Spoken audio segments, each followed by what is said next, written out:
Hi guys, welcome back to my channel. We are here today with another weight loss video. I'm going to tell you how I shrank my waist, got rid of that stubborn belly fat, and lost weight without doing a single sit-up. So if you want to know how to do that, stay tuned for the video. Before we get into that, for all of you guys who have subscribed, thank you. And if you haven't subscribed yet and you are on a healthy journey, healthy hair, healthy body, this is the channel for you. Click the link below and join the family. Okay, so we're going to get right into the video. So these YouTubers will have you thinking that you can get on the floor, you can do 1,000 crunches, 1,000 sit-ups, and that's how you get that Kim Kardashian Coca-Cola body shape. And that is not the truth. The first thing you have to recognize is that most of these celebrities that we want to look like, they didn't get their bodies doing any exercise at all. They got it at the doctor's office. So keep that in mind and set realistic expectations. Crunches are not going to give you that smaller waist and decrease the fat that's on your abdominal area. The reality of the situation is that we cannot spot reduce. So how did I shrink my waist? I'm going to insert my before and after pictures so you see my waist came down quite a bit. How did I do it? Well, it's super simple. The first thing that you want to do is clean up your diet. Waist loss is about 70% your diet, what you're putting in your body, nutrition, and about 30% your physical activity. So you want to really start to clean up your diet. Try to do lower carbs, higher fats and proteins, and really make the necessary changes to your eating that will start to shrink and decrease your waist. The reason I say do low carb is because carbs also hold water. It's called a carbohydrate. With the carb comes water. So if you really want to lose some of that excess water weight as well, a low carb diet is the way to go. The second thing that you want to do in order to slim and shrink that waist is to avoid belly bloating foods, right? So there are certain foods that may be nutritious, but they do cause bloating, gas, and a lot of fluid retention. So broccoli is one of those foods that's good for you, but it does cause some bloating and gas.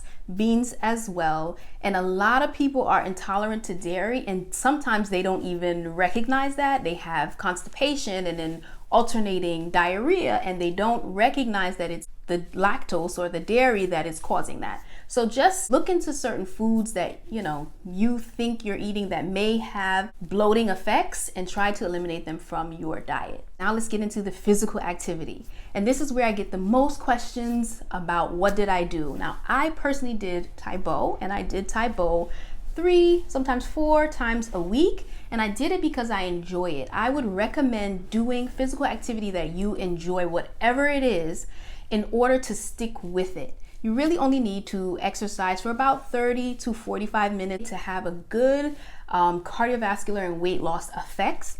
And so really it doesn't matter if you're doing Tae Bo, you're doing jumping jacks, or you're going for a jog or a sprint, whatever you enjoy. Now I would get the question often, should I be doing cardio versus strength training? And this is really individual, right? So if you're someone who is really new to fitness and maybe don't have the best health habits and you really want to improve your cardiovascular health, then I would recommend doing cardio.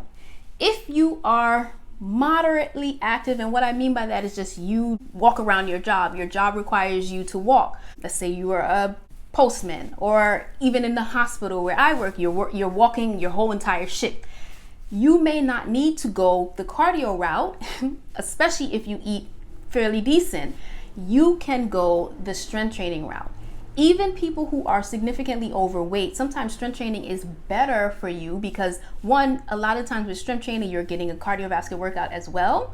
And two, it's easier on your joints. So it really is individual, but I would recommend when you're first starting, especially if you're new to health and fitness, I would do mild cardio. Don't take it too far because you can have an opposite kind of effect if you stress out your body, and your body responds to stress the same way if it's physical stress or emotional stress, mental stress.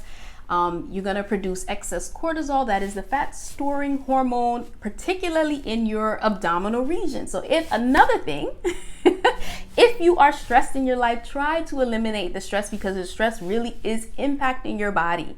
So keep that in mind, that belly fat part of that can be due to stress. Now you may be asking, should I do any type of abdominal exercise? And for me, the answer to that is yes, if. So one, if you've had a baby recently and those abdominal muscles have separated while you were carrying that little one, you might want to consider doing abdominal exercises just to strengthen your core and sort of get those muscles to kind of come back in. If you feel like, your posture is not good, and just one, you want to have a stronger core, you just want to be stronger, then you can definitely implement some abdominal exercises into your workout routine. Some abdominal exercises that I would avoid are the ones that really work your obliques. And that is because if you're trying to get that Coca-Cola bottle shape, you do not want to build and bulk up your obliques. And so the side kind of exercises I would avoid or keep to a minimum. Another thing that I would recommend if you're trying to really shrink that abdominal area is to start to implement intermittent fasting. Guys, let me know if you want me to do a video on this. I'm thinking about doing just a whole video on intermittent fasting. Let me know if you're interested. But basically what that is that you fast for part of the day and you eat for part of the day. The best ratio for weight loss is to eat for 8 hours and to fast for 16 hours. So basically you're eating from 9 to 5 and you're not eating after 5. A lot of people do this anyway, but it has so many amazing health benefits. If you are pre-diabetic, insulin resistant, it helps with that. But it also really helps to target that abdominal fat that a lot of insulin resistant people tend to carry. I have a video where I kind of go into the science behind intermittent fasting, so check out the links below. But again, I can go more in detail if you guys really want to know the amazing benefits and how to really do it to achieve your weight loss goals. Now let's get into waist trainers. A lot of us are walking around, sitting at work, hours, uncomfortable, wearing waist trainers. The question is, do they even work? And the simple answer is not really.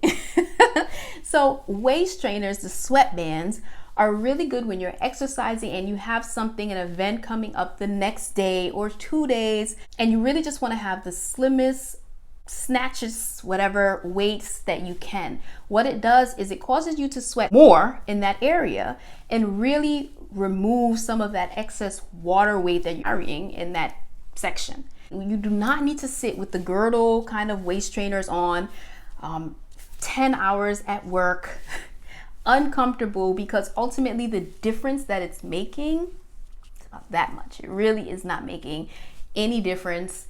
I assure you that these videos that you're watching, these people that are promoting it, it doesn't really work.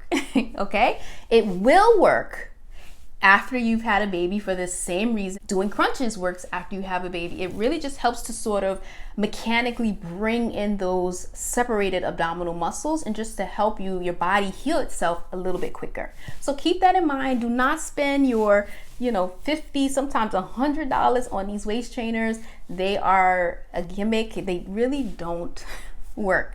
Comment below if you've used waist trainers, what your experience was. Scientifically, unless you're using those metal binding corsets that they used to use in the old days that really reshape and move your organs, which you don't want to do, they just aren't very beneficial. To add on to strength training versus cardio, it really depends on your goals and actually where you are in your weight loss journey. For me right now, I'm primarily doing strength training because I'm trying to build myself a body.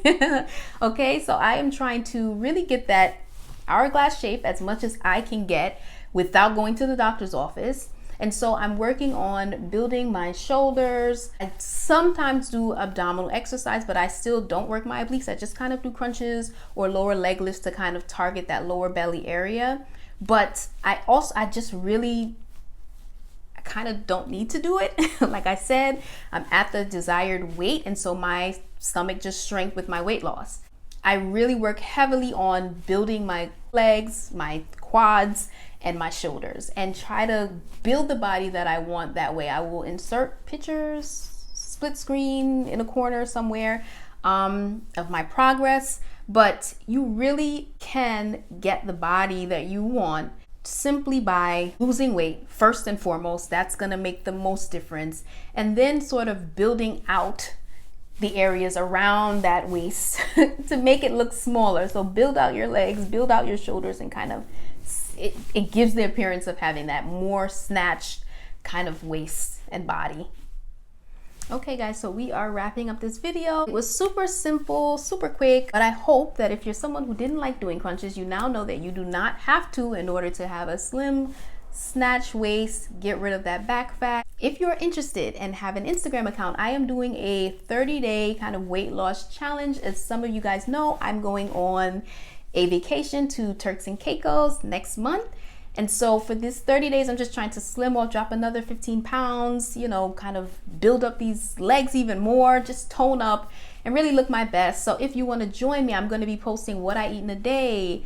I'm going to be posting my workout circuits, my smoothies, how I deal with sugar cravings. I'm going to get much more active on Instagram. I'm new to Instagram, I'm new to YouTube, and now I just have the momentum. I'm ready to go. So if you're ready to go too, you want to encourage each other, then follow me on Instagram at Ayana_Yvonne. And if not, I'll see you for the next video. Thanks for watching. Take care, guys.